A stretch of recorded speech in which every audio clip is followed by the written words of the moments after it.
Assalamualaikum warahmatullahi wabarakatuh. Bismillahirrahmanirrahim. Qala al-muallifu rahimahullahu ta'ala wa nafa'ana bi ulumihi fid dharaini amin ya Allah ya rabbal alamin. Wal ghibatu sareng ari gibah sahlatun eta gampang ala lisani kana lesan. Likasratil ilfi karena lobana kangenahan wal i'tiyadi sareng kabiasaan. Walizalika sareng kulantaran itu sahlah taro ningali anjeun kathiron kana lolobana minan nasi ti jalma-jalma la yatar warrouna henteu ngajaga diri ieu nas an hadhil maksiati tina ieu maksiat al kabirati anu gede.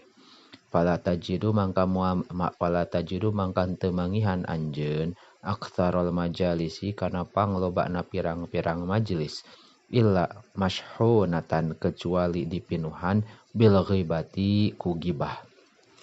Lasiyama sumawona indan nasi disandingeun pirang-pirang awewe. Painal ghibata karena sayaktosna gibah fakihatun eta saperti buah lahunna pikeun itu nisa. Wasalwatun sareng hiburan. Pahud mangka kudu nyokot anjeun hidroka kana kawaspadaan anjeun min hadhil adati tina ieu kabiasaan alfasyati anu goreng.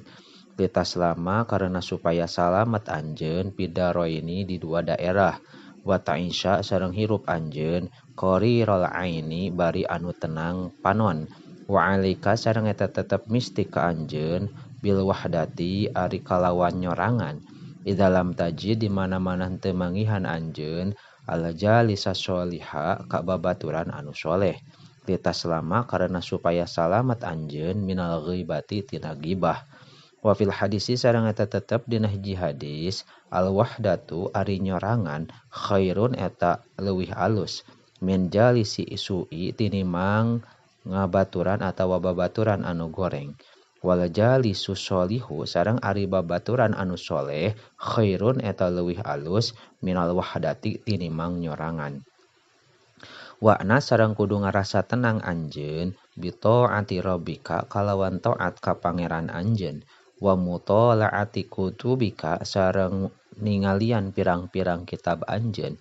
Fa inna fiha karena sayaktosna eta tetep dina itu wahdah assalamata aya kasalametan wal afiata sareng ka warasan wal ghanimata sareng kauntungan al azimata anu gede.